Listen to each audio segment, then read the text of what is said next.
A ver, si quieres probar. ¿Ustedes ven ahí? Sí, se ve. ¿Estoy pasando diapositiva o quedó clavada en una sola? Quedó clavada. Ahora pasé a... ¿Están viendo como que cambio de diapositivas? No, sigue la primera. Bueno, entonces así no es.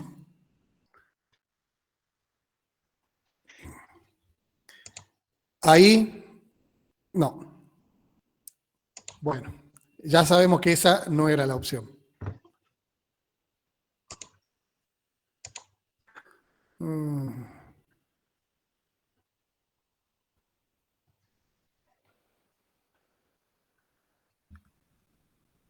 Ahí van viendo que yo cambio. Sí, ahora sí. Pero el tema es Ahí sí. cuando lo abro, se pierde. A ver, ahí yo voy a tratar ahora de que se vea pantalla. Ahí se ve derecho penal, ¿leen? Sí, perfecto. Ahora cambié de diapositiva, ¿se lee? No, Sigue clavado. Bueno, entonces claramente... ahí sí, ahí pasó. Capaz Perfecto. que es un poco el tiempo también, que demora un poquito más. A ver, vamos de nuevo. Ahí está el título de derecho penal. ¿Leen todos derecho Sí, penal? correcto. Ahora hay una pregunta. ¿Qué es derecho penal con una definición? ¿Esa la ven? Todavía no. Bueno, entonces cierro esto, porque cuando abro así se ve todo. Lo Ahí trabajamos así. salió la pregunta. Está bien, Ahí ahí salió lo la pregunta. trabajamos así. Ahora dejo de compartir y cuando llegue el momento lo compartimos. Dale. Ya sabemos que por ahí va.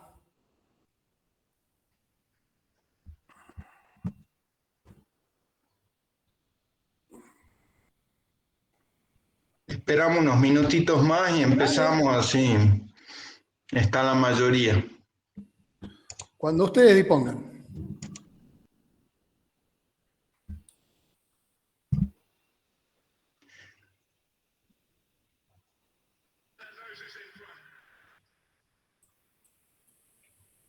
¿Ya largaron con la especialización?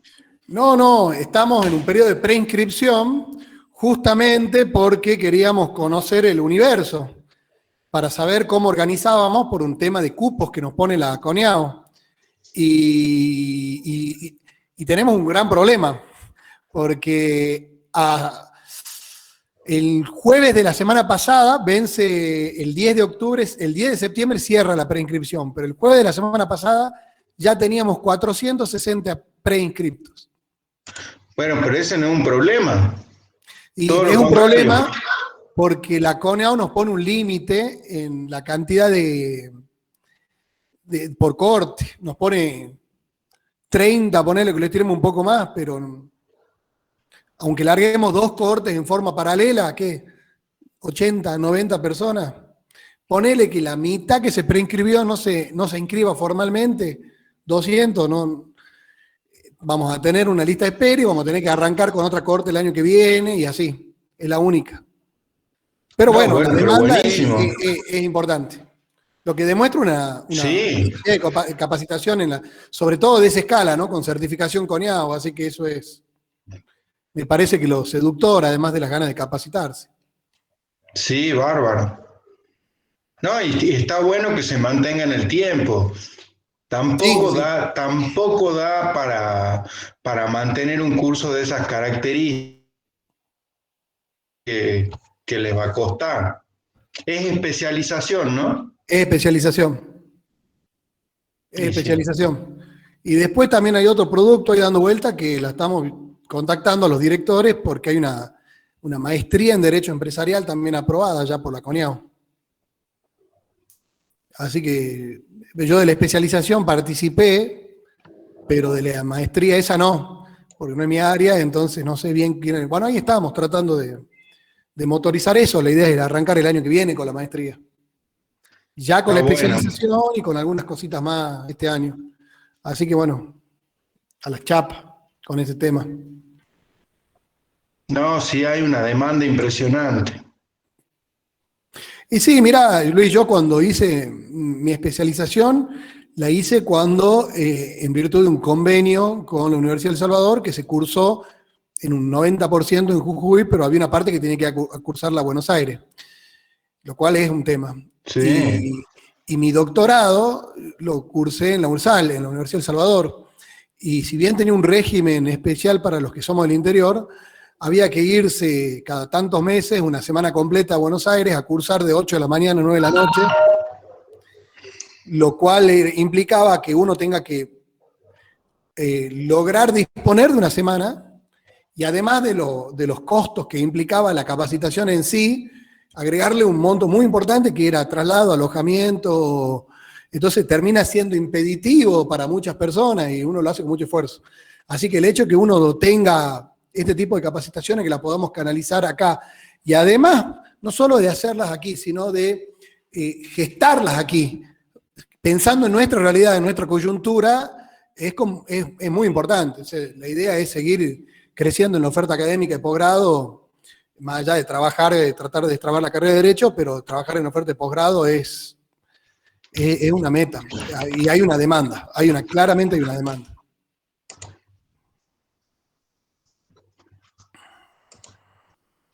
Bueno, yo creo que ya estamos en condiciones de arrancar. Bueno, buenas noches a todos.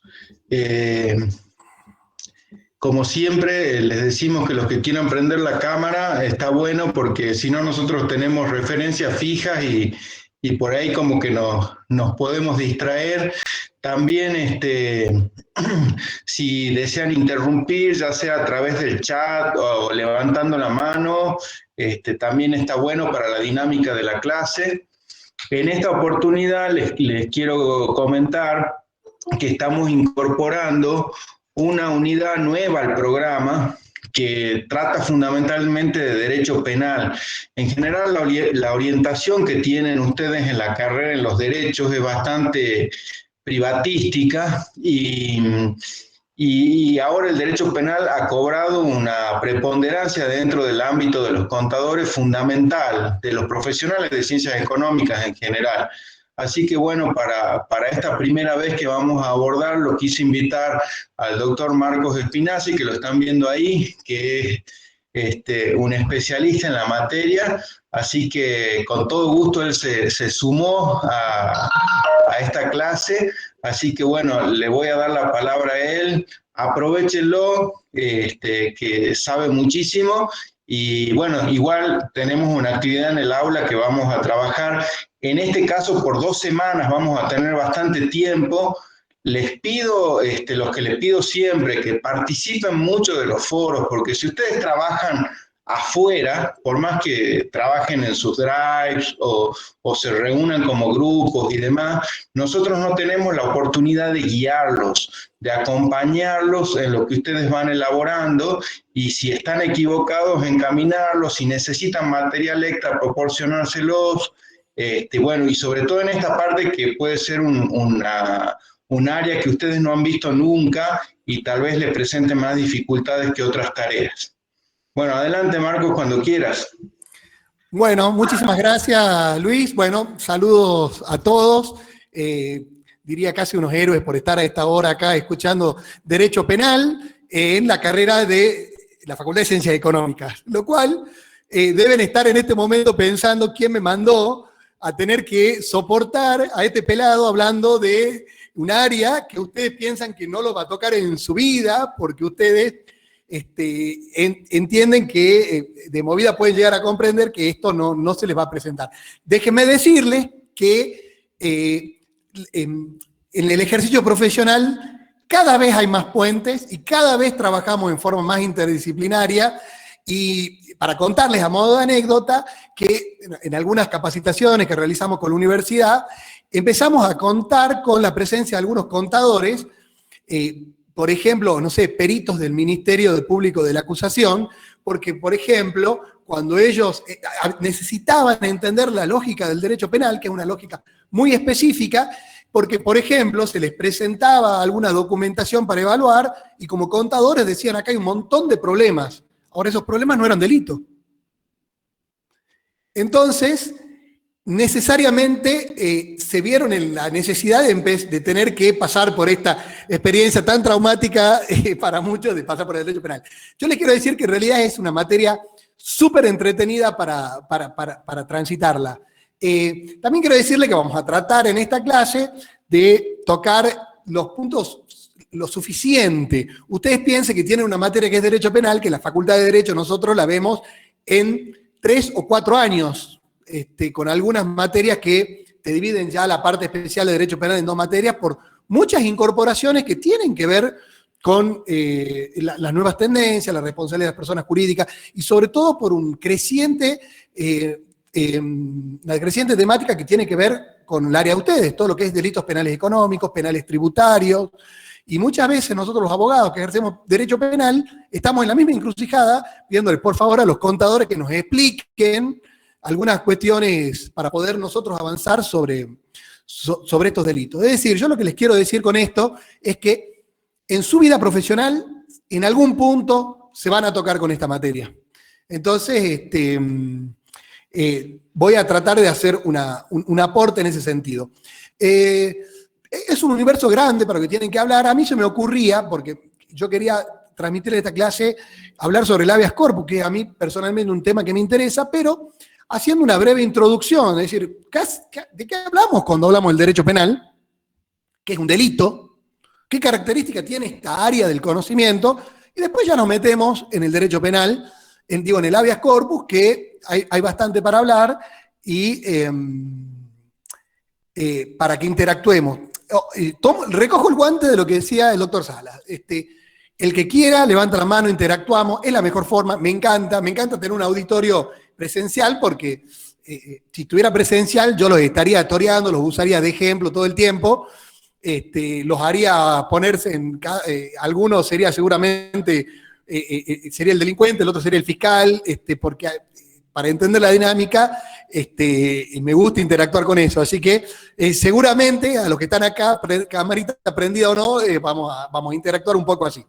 Bueno, dejando esta introducción, voy a tratar de compartir un power para que es orientativo. Yo esto también se lo voy a mandar al doctor Salas para que se los comparta a ustedes y lo puedan tener. A ver.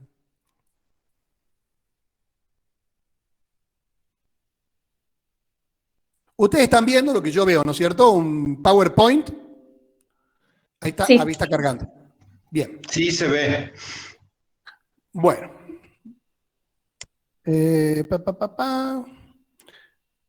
Bueno. Estoy viendo cómo hago para...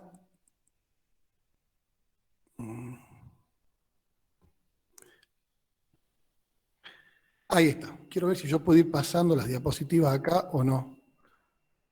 Y acá, no, voy a tener que ir. Bueno, arrancamos entonces. Primero que vamos a hablar es del derecho penal. ¿Qué es el derecho penal? Va corriendo la diapositiva ahí, ¿no? Perfecto, listo, ahí vi. Vamos con todo entonces. Derecho penal. Yo voy a tratar de dar una definición que aburre a todos, pero la vamos a ir desmenuzando un poco. Decimos que el derecho penal es un conjunto de normas jurídicas, es decir, preceptos que están establecidos en una ley, por medio de las cuales el Estado define conductas u omisiones. Ya les voy a explicar esto. ¿Por qué conductas o omisiones? Porque hay delitos que son de acción y de omisión. Vamos a empezar a traducir un poco de esto. Yo agarro una pistola y le apunto a Fernando lo tengo cortado acá, que está a Fernando, y le disparo y lo mato. Es una conducta por acción, pero también puede ser una conducta de omisión. Supónganse que yo no le presto auxilio cuando él está desamparado en plena ruta. Es un abandono de persona. Entonces, una conducta donde yo no ejercí ninguna acción, omití. Entonces, volvemos. Decimos que el derecho penal es un conjunto de normas en las cuales el Estado define conductas u omisiones que constituyen delito. Como así también las penas. El Estado, a través de sus representantes, el Poder Legislativo, define conductas que una sociedad entiende que tiene que tener una entidad como para constituir un delito. ¿Sí? Y define bienes jurídicos protegidos. A ver, ¿cuál es el bien jurídico más valioso? ¿Cuál consideran ustedes que puede ser el bien jurídico más valioso que tiene una persona? El bien más valioso que tiene una persona. Al que se anime, tira algo. No me digan la vida. Ahí está, están bien encaminados. Libertad, vida. Y la vida, porque la vida es condicionante de otros bienes jurídicos. Si yo no tengo vida, y sí, la libertad o la propiedad pasa a un segundo plano, o sea, porque ya no tengo vida. Entonces, el Código Penal incluso se organiza por entidad, es decir, ¿cuál es el bien jurídico más importante? La vida. Entonces, lo primero que van a encontrar en el Código Penal, en la parte de los delitos, va a ser los delitos contra la vida. Vida, integridad física, va a avanzar con la libertad, la propiedad. La libertad es un bien jurídico muy importante. Yo no, si estoy privado de mi libertad, difícilmente pueda ejercer los derechos que tengo sobre la propiedad, por ejemplo. Entonces, como verán, va definiendo estos bienes que son muy importantes para la sociedad y le asigna una categoría de delito, ¿sí? Y define cuál es la pena. El derecho penal no prohíbe, asigna consecuencias. El derecho penal no le va a decir está prohibido matar. Le va a decir, si ustedes matan, 8 a 25 años de prisión. Si ustedes matan a un hijo, reclusión perpetua. Entonces, lo que hace el Código Penal es define una conducta y le asigna una consecuencia. Y esto es lo que la definición esta dice. El Estado define estas conductas u omisiones que constituyen delito porque le da entidad y también las penas o las medidas de seguridad para sancionar a los que incurren estos delitos. ¿Y por qué digo que determina la entidad? Porque la sociedad entendió que matar es un delito, porque entiende que atentar contra la vida es algo muy grave. Pero pasar un semáforo en rojo no tiene la entidad de constituir un delito, pero sí una contravención. Pero ya estamos fuera del derecho penal. Estamos en el derecho contravencional, estamos en el derecho administrativo, ¿sí? Entonces vemos que hay faltas, hay conductas que no tienen la entidad para constituir un delito. Entonces pasemos un poquito a ver, acá está. Profe, sí.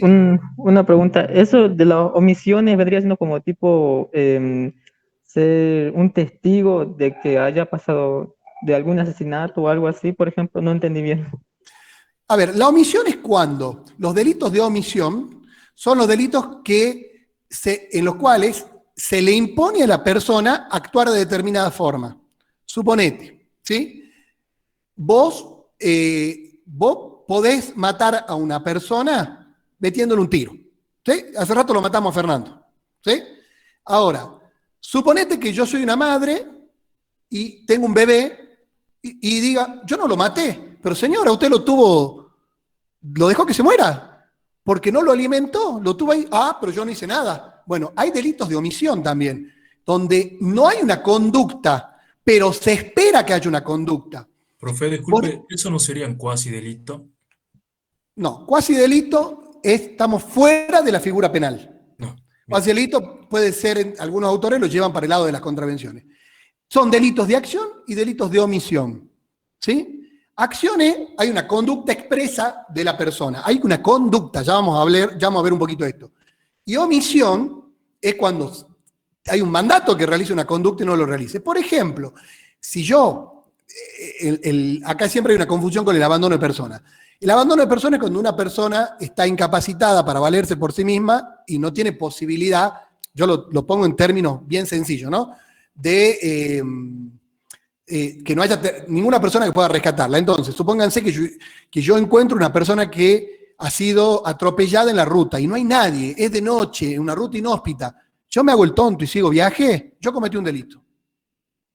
Ahora, si esa persona estaba en la Necochí Belgrano a las 6 de la tarde y yo me voy, no cometí un delito porque esa persona no está desamparada, porque hay un montón de personas que pueden prestarle auxilio, digamos, ya entrando un poco a lo que es la figura, pero lo que quiero decir es, se espera de una persona que si hay una persona que está abandonada a su suerte, sin posibilidad y que corre riesgo su vida, se espera de esa persona que preste auxilio. Si no presta auxilio, si es el tonto, se va, ha cometido un delito. Y vos ibas a decir, pero yo no la atropellé, yo no la pisé, yo no la maté, yo no la puse en ese estado de eso. No importa. La ley define que ahí vos tenés que actuar de determinada manera y vos no actuaste. Entonces estamos en un delito de omisión. ¿Sí? Decimos que es público. Esto público, ustedes van a ver que las clásicas diferencias de clasificaciones del derecho te habla de áreas del derecho público y áreas del derecho privado. Entonces tenemos el derecho público, el derecho constitucional. Por otro lado tenemos el derecho civil del algo privado. Ahora con el derecho penal empieza a pasar algo medio particular. ¿Por qué? Porque en principio decimos que es público, porque es el Estado quien toma bajo las riendas el interés público de que no se cometan delitos, ¿sí? No responde al interés de una persona, sino un interés colectivo, que este tipo de situaciones sean investigadas por el Estado y llevadas adelante. Entonces, ustedes van a ver que si hay una víctima y la víctima no quiere hacer nada, igual hay un fiscal que va a personificar, va a tomar las riendas del asunto en representación de los intereses del Estado, de una paz social que ha sido quebrada y va a avanzar. Ahora, esto digo que se empieza a poner en crisis con los nuevos paradigmas un poco, porque se le empieza a dar otro rol a la víctima. Y cada vez la víctima empieza a tener una participación más directa, e incluso en contra de la voluntad del fiscal, porque antes la víctima acompañaba al fiscal, y hoy la víctima puede tener su propia posición en contra del fiscal. Yo no los quiero, esto en sí mismo implicaría un desarrollo enorme de un montón de temas. O sea, no los quiero complejizar con esto, pero sí quiero decirles que estamos en un área del derecho donde la definición de público no es lo mismo que cuando hablamos, por ejemplo, de un derecho municipal, del derecho constitucional. Estamos hablando de un área del derecho que lo público se interpreta porque el Estado es el principal interesado en restablecer la paz social, ¿sí? Lo que pasa en la práctica es que muchas veces la paz social no se restablece con una sanción penal. Y yo les voy a poner un ejemplo. Yo viene un cliente a verme en el estudio, viene, no sé, a ver, César Ezequiel, y me dice, che, Doc, ¿sabe qué? Fui a la casa de Milagro, que está ahí también, Lima Paredes, creo que debe ser, porque yo los tengo cortados los nombres, no me entra todo acá en la pantallita, y dice, fui a la casa de Milagro y le rompí el vidrio. Y me vio todo el mundo, ¿sí? Entonces, ¿qué va a decir el fiscal? Yo voy a ir, lo voy a sancionar. Esta persona, César Ezequiel, tiene una condena de 2 años en suspenso, si no, ni siquiera va preso. Se restableció la paz social, le arreglaron el vidrio a Milagro Paredes. Bueno, entonces ahí es donde empiezan también a plantearse estas cuestiones de privatización de la acción, donde va a venir Milagro y va a decir, ¿sabe qué? A mí no me interesa que esta persona sea condenada, me interesa que arregle el vidrio. Y se restableció la paz social ahí. ¿Y por qué el Estado, porque esto que decía está más sociológico, ¿no? ¿Por qué el Estado tiene que, no, disculpame Milagro, no me importa tu vidrio porque acá hay que sancionar a este tipo que te rompió? Y sí, hay veces que nosotros, por querer representar los intereses del Estado, corremos a la víctima. Bueno, hoy empieza a plantearse, pero hay consenso en que lo público, de la característica de público del derecho penal, va por acá, ¿no? Por la representación de los intereses del Estado en que se restablezca la paz social y cuando hay una persona que ha cometido un delito, sea llevada adelante, sea investigada, juzgada y sancionada si corresponde. Es punitivo porque, en definitiva, las consecuencias que asigna siempre son de carácter punitivo. El que matare a otro, 8 a 25 años de prisión. El que robare, el que desapoderare de una persona, de un bien, tanto a tanto. O sea, hay una respuesta punitiva. Pero acá hay una cosa que es interesante plantear. El derecho penal es de última ratio. Nosotros tenemos una tendencia a buscar la solución de todos los problemas en el derecho penal. Y yo les quiero decir que el derecho penal es un derecho de excepción.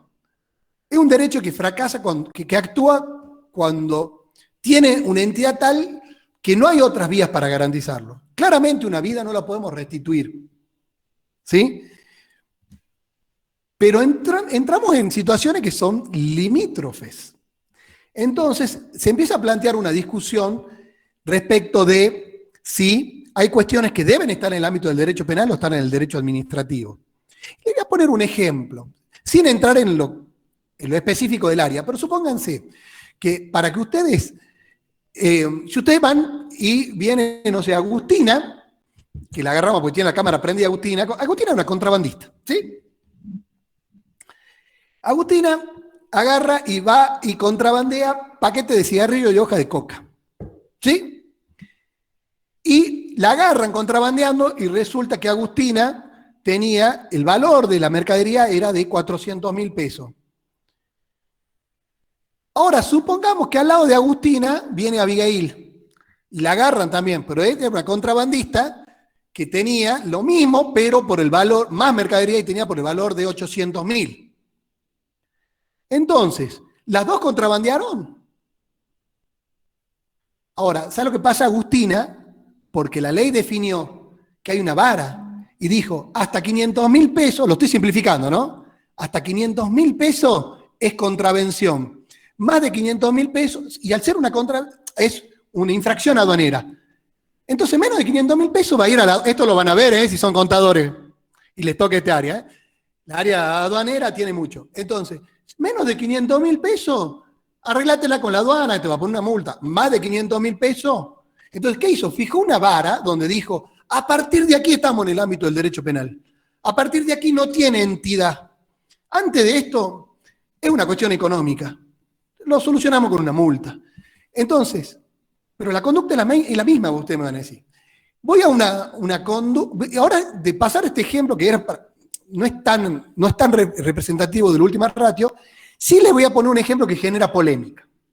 Ahí lo vamos a torear, porque acá me van a saltar la yugular más de uno. Acoso callejero. Yo les voy a contar la discusión que se planteó en el Congreso de la Nación. Supónganse que, disculpen también porque cuando hablamos del derecho penal definimos conductas que están en la ley y a veces son medio fuertes las palabras de explicar. Supónganse el abuso sexual. Cuando uno habla de abuso sexual, uno automáticamente lo lleva a la violación, ¿sí? A lo que conocemos violación. Bueno, el abuso sexual tiene distintos estadios, digamos. Entonces, si yo te paro en la puerta acá de mi estudio y pasa una chica y le toco la cola, eso es un abuso sexual simple. ¿Bien? Un abuso sexual simple. Ahora, el acoso callejero, cuando se planteó esta discusión en el Congreso, ¿qué decía? Es que con tocamientos indebidos, decía, ¿no? Pasa una chica en la calle y un tocamiento indebido. A ver, no era tocar la cola. Tocar la cola ya sabemos que es un delito. Ahora, ¿qué es un tocamiento indebido? Que yo le toco el hombro con cara de degenerado, no sé, me imagino. Entonces, estamos en lo que se planteaba ahí, es decir, muchachos, esto es repudiable, debe ser sancionado. ¿Bajo qué sistema? ¿Es una contravención? ¿Esto es una multa? ¿Qué sistema? ¿Esto está en el ámbito del derecho penal? ¿O estamos haciendo un expansionismo del derecho penal? Porque el derecho penal es última ratio y reservado a grandes temas. Si yo toco a una chica en el hombro, no sé, porque aparte no había una clara definición, en la calle, estoy cometiendo un delito. ¿Es lo mismo que avanzar sobre la intimidad sexual de una persona? ¿Es repudiable? Sí. ¿Es delito? Entonces, ¿hasta qué punto el derecho penal debe extenderse a situaciones que no son de extrema gravedad? El derecho penal es de extrema gravedad. ¿Sí? Entonces, cuando se legisla, uno de los principios a tener en cuenta es que el derecho penal es de última ratio, es la última instancia. ¿Sí? Bueno, es muy difícil de explicar con ejemplos, pero se da esta situación. Yo los quería traer a una discusión que estuvo vigente hace muy poquito. En el Congreso de la Nación, esto que le estoy diciendo es lo que se debate de diputados cuando analizaban el proyecto.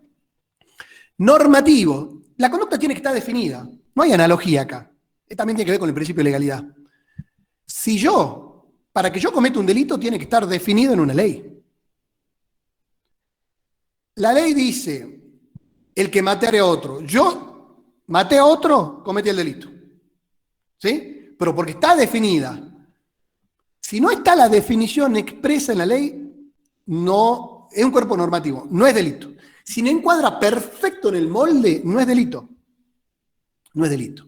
Se plantean un montón de situaciones de este tipo. Supónganse, no sé, incumplimiento de deberes de funcionario público, que es una figura bastante amplia, porque no cumplir con una ley, suponete. ¿Y cuál fue lo que le asignan a este funcionario? Y que presentó tarde las rendiciones de cuenta. Lo quiero llevar a temas más bien contables.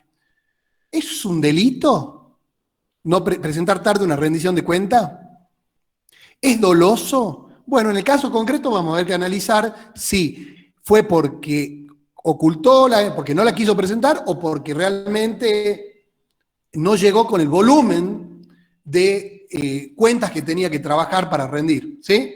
Pasa, por ejemplo, en las comisiones municipales muy chiquitas, que tienen muy poco personal, entonces no llegan a tiempo al Tribunal de Cuentas. ¿Qué hace el Tribunal de Cuentas? Les impone una multa.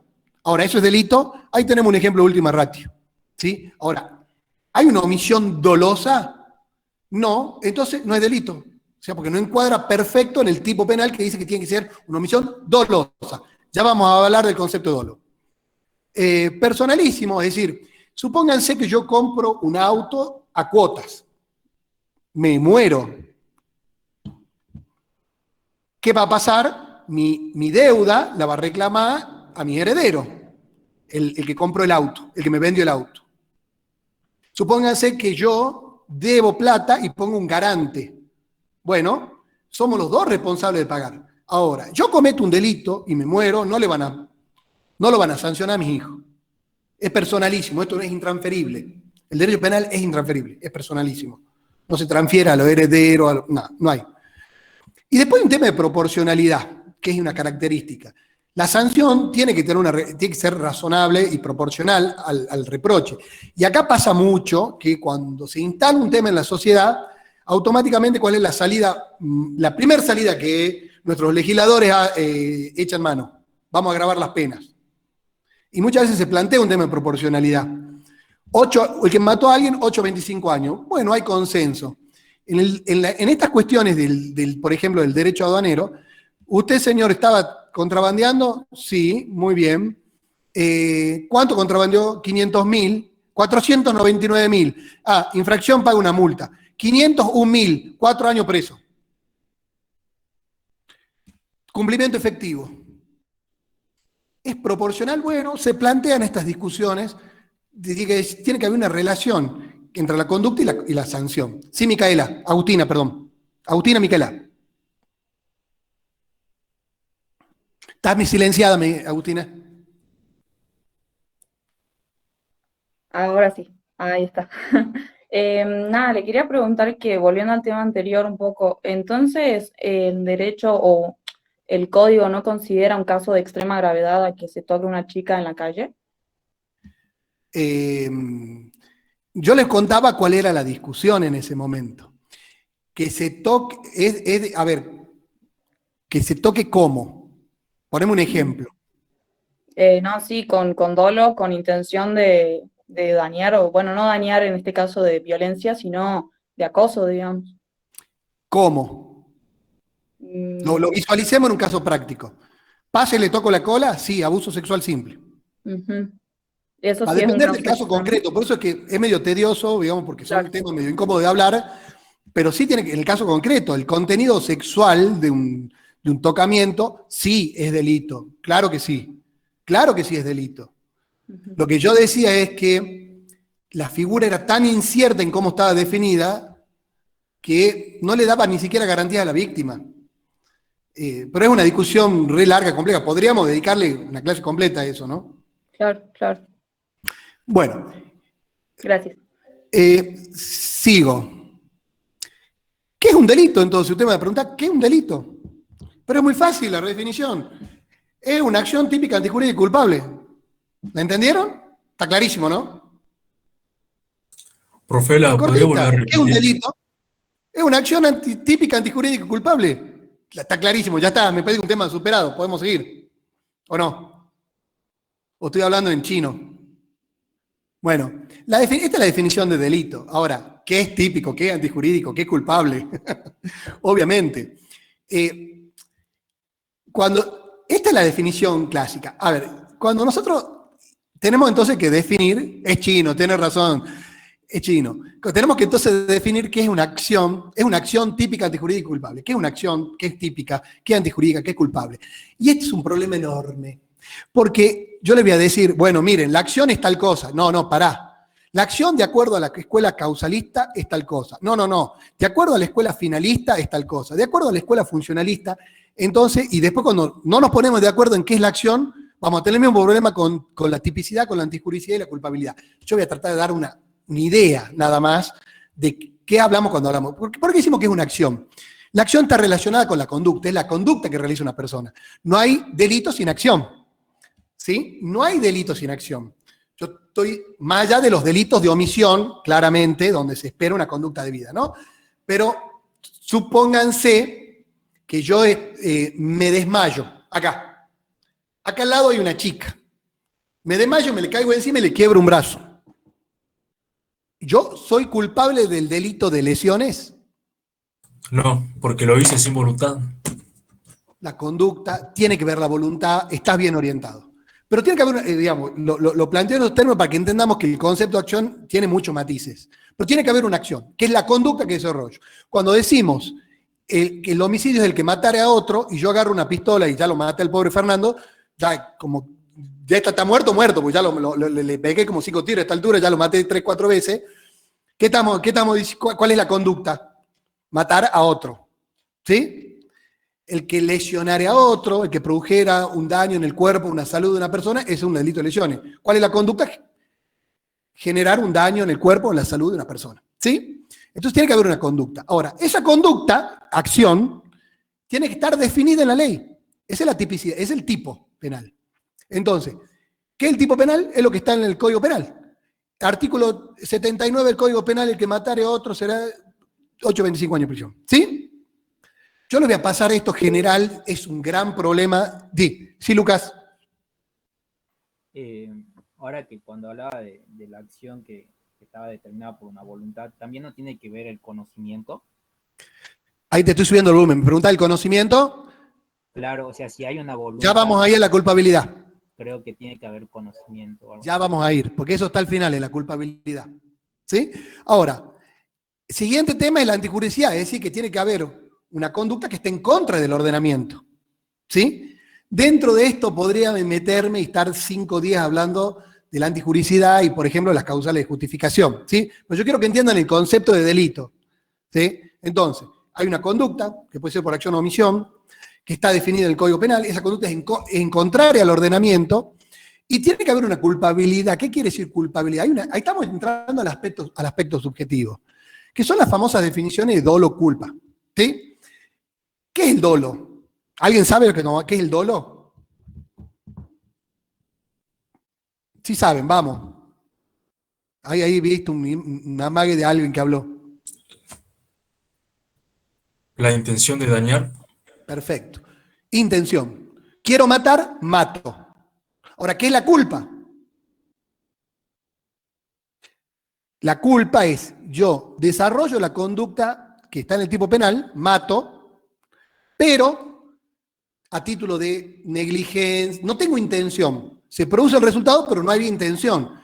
Se produce porque soy negligente, porque soy imprudente, porque inobservancia de los reglamentos, hay una serie de elementos de la culpa, sería larguísimo de explicar, pero lo importante es, yo no quise matar, pero terminé matando, porque fui un negligente.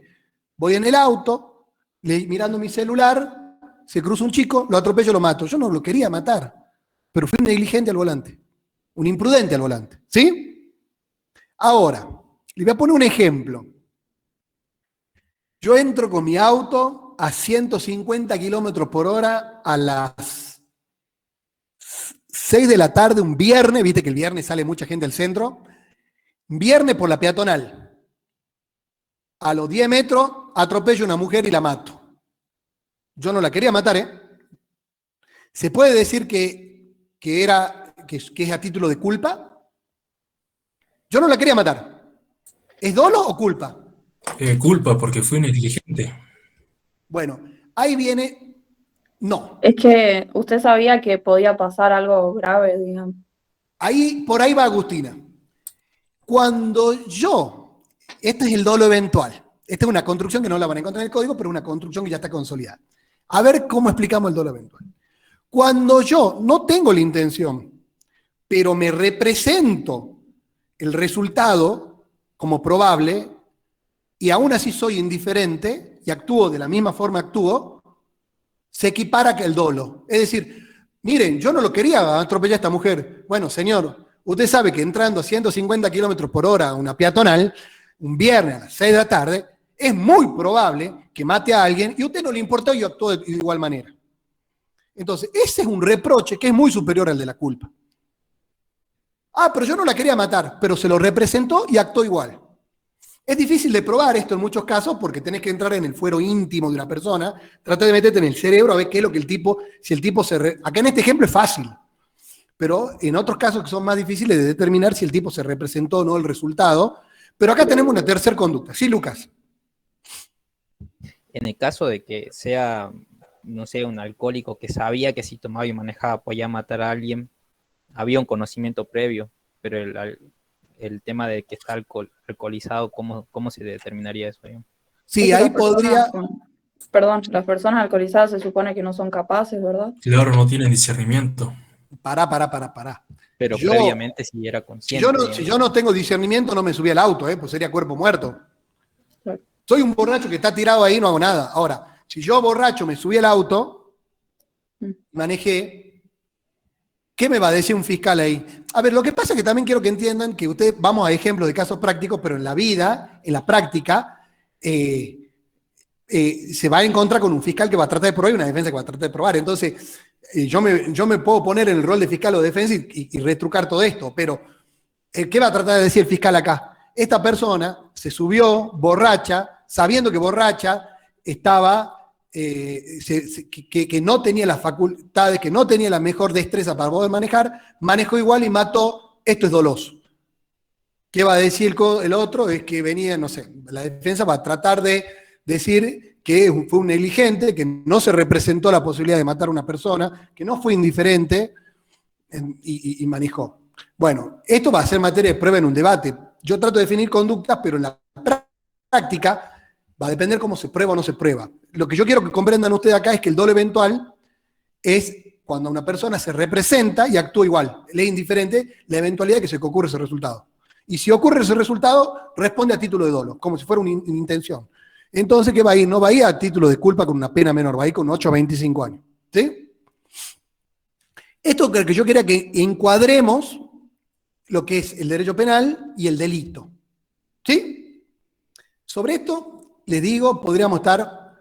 A ver, todo lo que es un año de materia de derecho penal está sintetizada en esta definición. Acción típica, antijurídica y culpable. Acá lo dimos en 10 minutos, pero para que entiendan, es la hora menos cuarto. Vamos más rápido, porque yo me pongo a hablar. Vamos a hablar entonces del habeas corpus. Yo les quería esta introducción, yo me pongo a hablar. Ay Dios, me voy por las ramas. Vamos a tratar de irme un poco más rápido. ¿Qué es el habeas corpus? Ustedes, no sé si ya han visto en la parte, en todo lo que es constitucional, amparo, por ejemplo, el amparo como genérico, ¿no? ¿Han visto? ¿Saben de qué hablamos con el amparo? Bueno, No. dentro del mismo... Sí. En el colegio, profe. Bueno, el amparo está en el artículo 43 de nuestra Constitución Nacional, pero tiene varios párrafos y el último párrafo habla del habeas corpus. ¿Qué es el habeas corpus? Es una especie de amparo porque tiene algunas particularidades y que se da cuando se vulnera la libertad de una persona en forma arbitraria. ¿Bien? En forma arbitraria. Esta libertad que puede ser avasallada de distintas formas, ya sea porque te privo de la libertad, porque te limito tu libertad, o también hay otras modalidades que las vamos a tratar de ver hasta dónde llegamos, ¿sí? Vamos a tratar de ir lo más rápido posible ahora, en esta parte que es la parte más aburrida. Marco normativo, a ver, lo pongo un poco en contexto. Yo acabo de nombrar el artículo 43 de la Constitución Nacional. Ustedes sabrán que la Constitución Nacional nos da un marco normativo de garantías, por ejemplo, pero estos derechos no son absolutos, es decir, están sujetos a regulaciones por las leyes posteriores que siempre y cuando no desnaturalicen este derecho. ¿Sí? Entonces, si nosotros nos ponemos a hablar un poco de garantías, que ese era otro tema que probablemente hubiera sido interesante que hable, pero bueno, me fui por el habeas corpus. Cuando hablamos de igualdad, y bueno, no es una igualdad plena, es una igualdad entre iguales.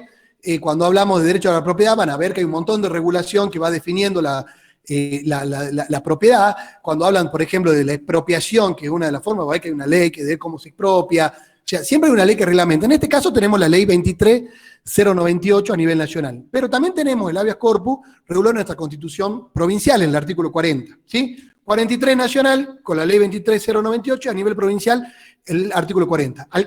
¿Se acabó el marco normativo? No, porque ustedes bien saben que la Constitución Nacional del año 1994 amplió todo este bloque de legalidad, las leyes.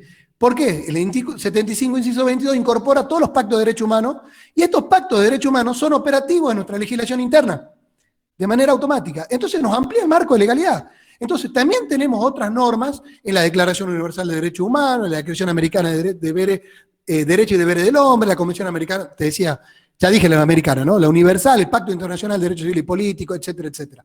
Quiero que entiendan que el bloque normativo es grande, pero en definitiva hablan sobre esto que yo les estoy pasando ahora.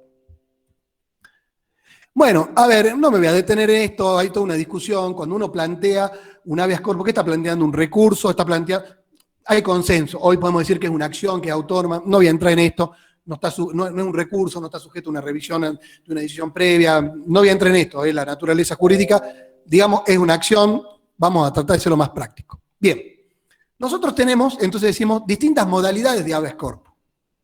¿Sí? Tenemos un habeas corpus clásico, porque viste que los abogados, para complicarla, somos mandados a hacer. Ya le decíamos, che, a mí me restringen mi libertad en forma arbitraria, tengo un habeas corpus. No, pará. Porque empezamos nosotros a encontrarle la vuelta y a complejizarlo, porque así somos, ¿viste? Los contadores son más prácticos, digamos. Nosotros le encontramos la vuelta. Y en realidad se van creando muchas construcciones de estas, por ejemplo, el restringido, preventivo, ya van a ver qué se trata, justamente porque se van planteando situaciones que necesitan tutela. Y entonces se van reinterpretando estos institutos y se van creando figuras más allá de cómo está legislado, y vamos a ver que muchas de estas son construcciones jurisprudenciales.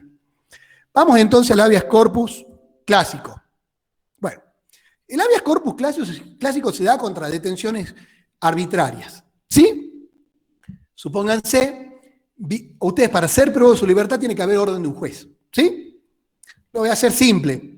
Está la figura de arresto en determinados casos hasta 24 horas. Vamos a hacer lo más fácil posible. A ustedes para ser privados de su libertad, para ser detenidos técnicamente, tienen que haber un orden de un juez. Viene un policía, los mete preso porque se les ocurre, los tiene ahí 3 días. Y no hay un juez atrás. Bueno, es una detención arbitraria, ilegal. ¿Y ustedes qué van a tener que ir a pedir? No, tienen esta acción, que es el habeas corpus. Y esta acción de habeas corpus es una acción rápida. Y aparte es informal. Ustedes la pueden plantear incluso en forma verbal. Y si usted, obviamente, va a decir, claro, yo la voy a plantear así ante un juez y estoy privado de su libertad. Anda al juez. Ah, bueno, pero estoy privado de mi libertad, me van a decir ustedes. Claro, la puede plantear ustedes y cualquier persona en su nombre. No requiere ninguna formalidad. Y esto se tiene que resolver en términos urgentísimos. Créanme, si ustedes plantean un habeas corpus, esto se resuelve. Si un habeas corpus de esta naturaleza en 24, 48 horas está resuelto. ¿Sí? Hay otros tipos de habeas corpus que llevan más tiempo, pero esto está resuelto en 24 o 48 horas.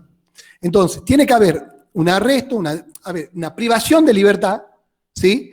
De manera arbitraria. ¿Sí? No hay causa legítima, no hay causa razonable.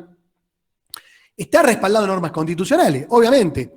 El 40 de la Constitución Provincial, habíamos dicho, el 43 de la Constitución Nacional, todos los pactos internacionales, pero también el 18. Nadie puede ser arrestado sino en virtud de una orden escrita por autoridad competente. Esto dice el artículo 18 de la Constitución Nacional. Bueno, ahora, si viene mi vecino y me priva de libertad, yo puedo denunciar por privación de libertad, pero no es el habeas corpus. El habeas corpus procede contra decisiones de la autoridad pública. ¿Sí? Si a ustedes lo secuestran, es otra figura, pero no va por el habeas corpus.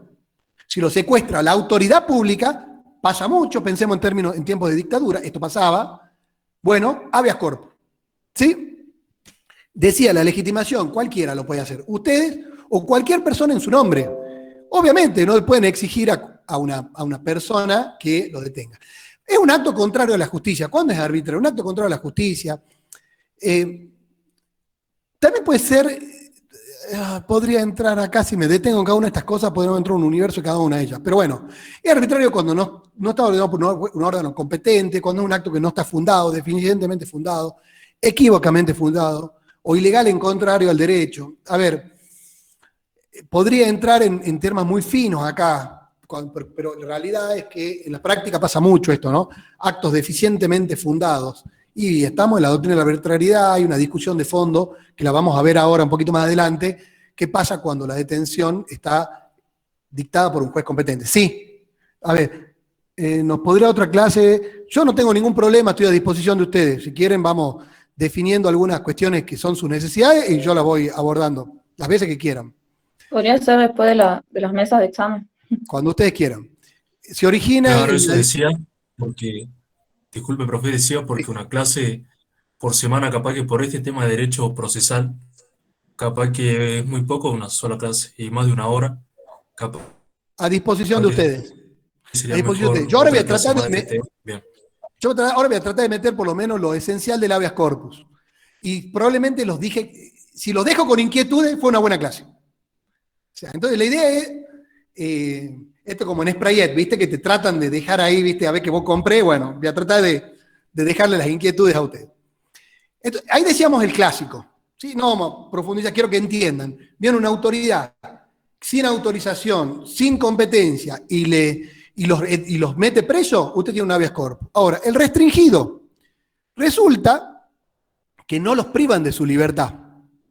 ¿Sí? Entonces, viene un policía, los empieza a acosar en la calle, no hay un juez atrás que está ordenando una detención, pero los empieza, los para cada 2 cuadras, pasa al otro día, le vuelven, che, dan documento. Entonces empiezan a pensar que capaz que los meten presos. Entonces, no hay una privación de libertad, pero hay un hostigamiento. Se dan vuelta y el policía lo está siguiendo. Entonces ustedes se presentan ante la justicia y dicen, vengo a presentar un habeas corpus restringido porque hay un hostigamiento que restringe mi libertad de alguna forma, no llega a privarme de libertad, pero yo también tengo miedo que me metan preso. Entonces, hay una afectación parcial de mi libertad. Entonces ahí se construye el habeas corpus restringido. Se plantea a través de un antecedente que es el Solari Irigoyen. Esto lo van a encontrar en cualquier libro que vean sobre habeas corpus y restringido, te van a dar este ejemplo. ¿Sí? Era una persona que se había ido del país en época de dictadura y quería volver. Esa persona quedaba vigente esa orden de captura dictada por la dictadura. Bueno, ahí la Corte se metió, dijo, miren, primero esto es inconstitucional, corrió ese decreto que le daba facultades y le permitió entrar sin que tenga la amenaza de ser detenido. Había una amenaza ahí. Vamos con el preventivo. A ver, en el preventivo tampoco hay una libertad ni no hay una afectación, pero hay una amenaza actual. ¿Sí? Yo le voy a dar, porque acá, si ustedes buscan en los libros, van a encontrar, en cualquier libro van a encontrar, por ejemplo, Cafasi y demás. Pero yo quiero que entiendan esto. Nadie me priva de libertad, no tengo seguimiento, no es que me están hostigando, pero hay una amenaza cierta de que me van a detener en forma arbitraria. Yo les voy a contar un ejemplo de un caso de Jujuy, que se presentó un habeas corpus preventivo. El caso es el siguiente. Hay una agrupación política, ¿sí?, que había tenido una reunión en una casa, y cuando salen de la casa, los intercepta un patrullero. Le pide los documentos, le exhiben armas, los tratan muy mal. Ustedes quieren que ya después del examen, por miedo a que todas estas cosas vayan en el examen. Entonces, vamos a hacerlo ahora, mañana mismo otra clase, de todas las cosas difíciles, así se las toman en el examen. No, profe, esta semana, la próxima semana es de exámenes y no hay problema, no hay problema. No hay problema. Bueno, resulta que entonces, ¿qué hace esta gente? Entiende que podría haber un serio riesgo de que estas personas sean privadas de la libertad. Y se va y presenta un habeas corpus. Ahora, escuchen lo que pasa después. El juez pide un informe a la policía cuando le presentan esto, y resulta que no había la orden de seguimiento de ningún juez, no había ninguna causa formal atrás, pero había una orden del jefe de policía que decía, y estaba en el libro de novedades, che, a estos changos quieren salir a pegar carteles, si pegan carteles, métanlos presos. Entonces, hay que entender el juez, che, acá efectivamente había una amenaza cierta de que estas personas sean detenidas en forma arbitraria. Porque no había una orden del juez, había una decisión de un policía. Entonces, era inminente, hay un peligro inminente actual, no es una mera especulación. Entonces el juez hizo lugar a un habeas corpus preventivo, ¿sí? Para que se entienda el concepto de preventivo.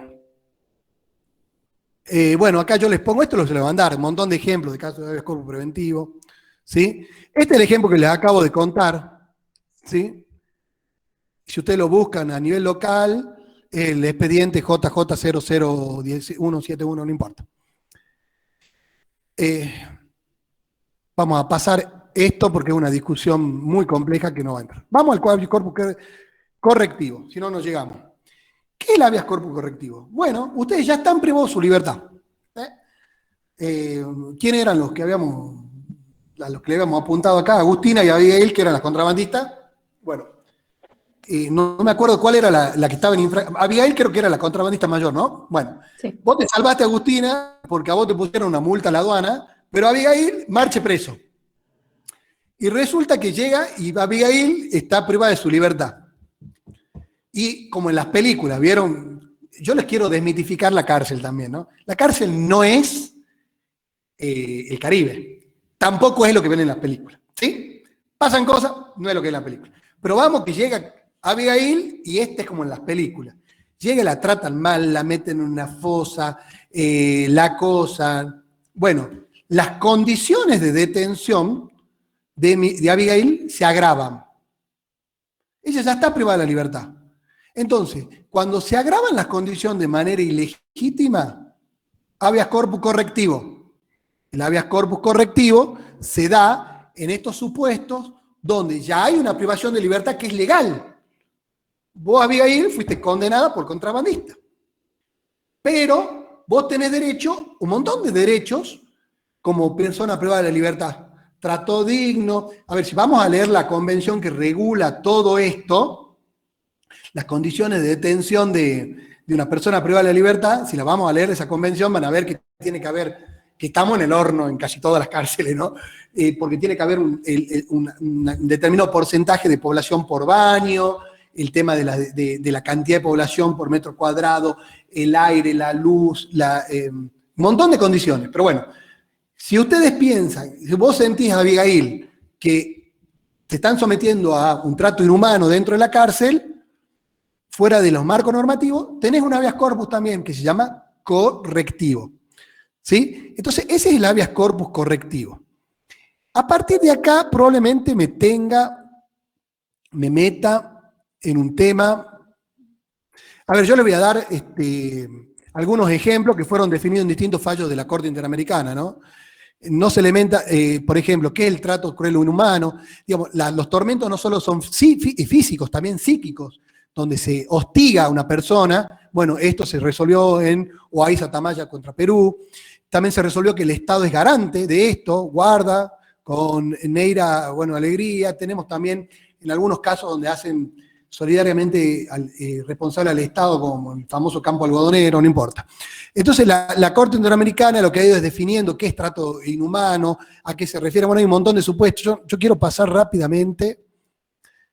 A ver, ¿cómo me meto con esto? Vamos a lo colectivo. Supónganse, hasta ahora que hemos dicho, habeas corpus clásico, una persona es privada de su libertad por una autoridad que es sin competencia de manera arbitraria. ¿Sí? Restringido, no te privan de libertad, pero te están hostigando, te van siguiendo, te piden el documento todos los días. Preventivo, hay una amenaza actual inminente de que te van a privar de la libertad. ¿Sí? Por datos objetivos. Correctivo, vos ya estás privado de la libertad, igual te meten preso. Y cuando estás, privado de la libertad, te hostigan y hacen que tu detención tenga agravantes que no están soportados por la ley. Entonces vos metés un habeas corpus a los efectos de corregir esa situación. Pasa muchísimo esto, les quiero decir, el correctivo. Bien. ¿Qué pasa cuando... A ver, ¿qué son los habeas corpus? Los colectivos, la tutela colectiva. Empieza a haber tú una construcción. Yo le voy a tratar de simplificar este razonamiento. Supónganse que hay una cárcel donde a todos lo tratan mal. ¿Bien? No a mí solamente, no a Abigail solamente. Ahora vamos, Antonella también está presa. Ya está. Cayó por prender la cámara. Antonella cae presa con Abigail y todos están presos. Entonces, ¿qué me va a decir a mí? Che, andá y planteale un habeas corpus a Abigail, con el juez que tiene a Abigail, otro por Antonella. Entonces y tenemos que plantear 20 habeas corpus iguales, pero cada uno ante su juez. Entonces, ¿qué pasó acá? Empezamos a entender que toda esta población carcelaria tenía intereses homogéneos. ¿Sí? Todos tenían un interés homogéneo. Un interés colectivo. Entonces, se planteó la posibilidad de plantear un habeas corpus, uno por todos ellos. ¿Sí? Tiene que ver con la tutela efectiva también. ¿Qué es la tutela efectiva? Ante un derecho nace una obligación. Entonces, si ustedes están privados de su libertad, tienen derecho. Y está la correspondiente obligación de respetar ese derecho y respetar las condiciones de detención. ¿Qué pasa entonces? Yo lo estoy tratando de resumir esto. Es lo que decía, intereses individuales homogéneos, ¿sí? Hay un colectivo que es individual, que tiene un denominador común que los hace homogéneos. ¿Qué pasa en este caso? Llega Verbitsky, este fue el caso paradigmático, ¿no? Llega Verbitsky y dice, señores jueces, yo vengo a plantear un habeas corpus a favor de todas las personas privadas de su libertad en las cárceles de Buenos Aires. Porque todas las cárceles, no el servicio penitenciario, todas las cárceles tienen condiciones indignas. Y hace una enumeración tremenda de la cantidad de problemas que tenían esas cárceles. ¿Sí? Entonces, ¿qué viene y le dicen? No, señor Verbitsky, salga de acá, porque usted no puede sustituir por una acción colectiva a los jueces naturales de cada una de estas causas. Bueno, esto se rechaza en casación, llega a la Corte Suprema, vamos derecho al fin del camino. Llega a la Corte Suprema y la Corte Suprema dice, en el primer caso dice, no, crea la figura del habeas corpus colectivo, diciendo, en este caso, bajo la modalidad de correctivo, diciendo, señores, acá hay un interés, aparte por una cuestión de economía procesal, hay un interés colectivo, un interés individual, pero homogéneo, hay una tutela efectiva que se debe garantizar, por lo tanto le da nacimiento al habeas corpus colectivo. A los meses de que sale Verbitsky, viene Jujuy también con un antecedente paradigmático que es el Juanita Moro. ¿Qué es el Juanita Moro? Juanita Moro es una ONG en la provincia de Jujuy y le plantea una cosa muy parecida al entonces juez de menores, que es el doctor Luis Camada, y le plantea un habeas corpus a favor de todos los menores detenidos en comisaría. A ver, si ya estamos diciendo que las comisarías tenían malas condiciones de detención, ustedes piensen que a los menores tienen un régimen diferenciado, que tiene todos los derechos de los mayores más un plus por el solo hecho de ser menores. Que hay un montón de pactos que les resguardan, tienen que estar alojados en lugares distintos. Lo que hace el doctor Camada, juez de menores, y el doctor Grisetti, fiscal de menores en aquel momento, doctor Grisetti, docente de la casa, falleció hace muy poco, una figura muy ilustre a nivel nacional. ¿Saben lo que hicieron en ese momento? Le dieron trámite a este habeas corpus y se recorrieron todas las comisarías de la provincia de Jujuy, salieron de gira para el norte, recorrieron toda la Puna, la Quebrada, hicieron un informe y sacaron un fallo que es tremendo, donde hacen lugar con el mismo espíritu de Verbitsky al fallo Juanita Moro. También toma, y en la legislación local, a nivel provincial tenemos un antecedente valioso, hoy se plantean un montón de esto, ¿no? En la pandemia se plantearon a favor de todos los presos, por ejemplo, que tenían patologías de riesgo, para que se le dé un medio alternativo de cumplimiento de la pena, para que se le garantice atención médica, para un montón de cosas. Se planteó, es un habeas corpus que también se resolvió el año pasado, por ejemplo, en plena pandemia. Entonces yo lo que quiero que comprendan en esto, porque no quiero irme un poco más porque tengo un montón de cosas más, pero no vamos a entrar por una cuestión de tiempo y aparte porque sería complejizarlo y entrar en temas muy específicos que son para otra clase, pero quiero que entiendan, el habeas corpus está en nuestra Constitución Nacional, está en nuestra Constitución Provincial, pero no, la interpretación que hicieron los jueces sobre esto amplió. Entonces, nosotros tenemos una habeas corpus clásico, ¿sí? Con esto lo voy redondeando, repasando un poco, restricciones de la libertad en forma arbitraria por una autoridad pública. Un policía sin ninguna autorización me mete preso, me tiene ahí, cualquier persona va y plantea un habeas corpus, en 24 horas me resuelven y me dan la libertad. ¿Sí? Un habeas corpus restringido, estos hostigamientos que surge una persona, voy caminando por la calle y un policía que me tiene bronca. Tipo que me tiene bronca. Entonces me empieza a seguir, al otro día me pide el documento, me doy cuenta, me para, no me hace nada, no me mete preso. me está hostigando en forma permanente. De esa forma afecta mi libertad de alguna forma, me la condiciona. Entonces es una afectación. Acuérdense, el habeas corpus, el eje siempre es la privación de la libertad, ¿no? El habeas corpus preventivo, no me privo de la libertad, pero tengo datos objetivos para poder decir que hay una detención, una privación de la libertad que es inminente. Inminente. Y que esa detención inminente es arbitraria, no que es legítima. Supónganse que yo me cometí un delito y me están por privar, me están por venir la orden de detención y me decir, habeas corpus. No, bueno, hermano, si hay una orden de un juez competente, no es ilegítima, pero la amenaza tiene que ser actual, inminente, pero arbitraria, ¿sí? Y después tenemos el correctivo, que es cuando ya están privados de la libertad y le agravan las condiciones de detención. Entonces el habeas corpus se plantea los efectos de restablecer la legalidad en las condiciones de detención. Y también luego se hace una construcción colectiva, que puede ser colectiva preventiva, colectiva correctiva, ¿sí? Cuando entendemos que hay intereses individuales homogéneos de un colectivo, individualizable, ¿sí? Individualizable, a ver, en la población carcelaria es individualizable, sabemos quiénes son las personas que están en esas condiciones. Por ejemplo, los privados de libertad con patología de Raynaud en el marco de una pandemia, ¿sí? Entonces es individualizable y también tenemos esta construcción que es el habeas corpus colectivo. Llego acá porque ya me estoy pasando de tiempo, les dejo 1000 inquietudes. Si ustedes quieren hablar de otros temas del derecho penal, encantado, podemos hablar de días, podemos seguir profundizando esto, podemos hablar de otras cosas. Yo estoy a disposición, Luis, de lo que vos necesites, de ustedes. Dudas, a disposición de ustedes. Y les voy a dejar el power les paso por WhatsApp el power a Luis para que lo reenvíe, lo sube a la plataforma y demás. En el power van a ver un montón de otras cosas también, que si son inquietos, van a quedar a disposición de ustedes para que profundicen también.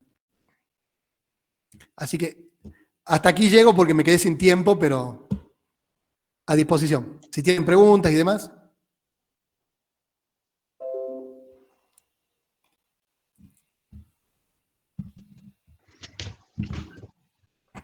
Bueno, yo por mi parte agradecerle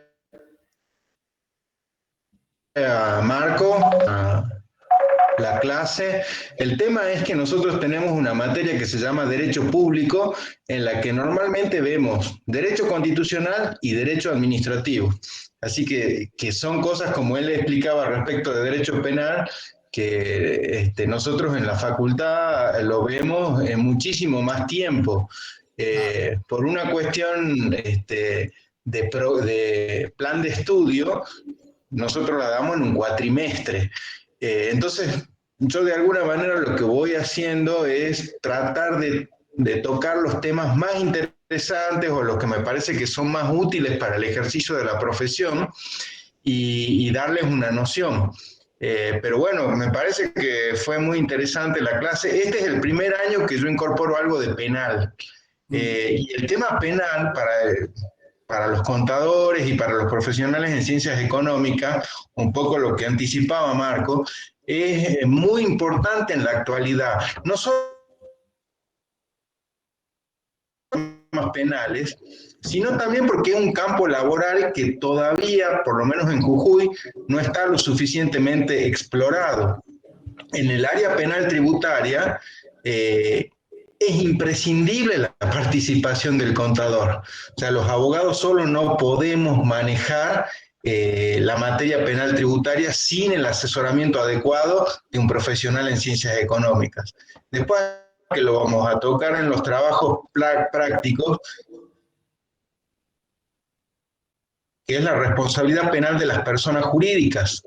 Eso vinculado con un régimen que se llama compliance, que no es obligatorio para todas las personas jurídicas, pero sí para aquellas que contratan con el Estado, que requieren la implementación de un sistema de compliance en el cual tiene que haber un oficial de compliance que naturalmente podría ser un profesional en ciencias económicas. Y son campos que todavía no se exploran demasiado dentro de la profesión de ciencias económicas, ya sea contador,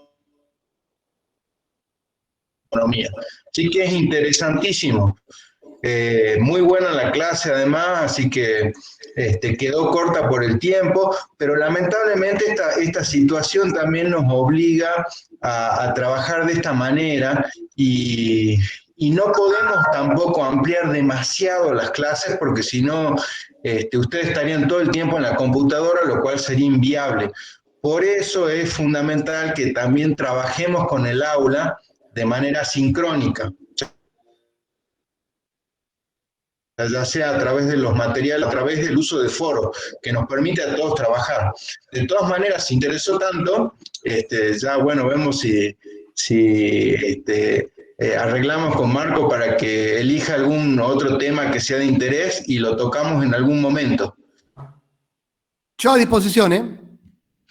Bueno, Me encanta a mí me encanta charlar de estas cosas. perfecto, ya lo arreglamos. Bueno, Profe. gracias. Entonces, si no hay preguntas, nos despedimos. Hasta la próxima. Profe.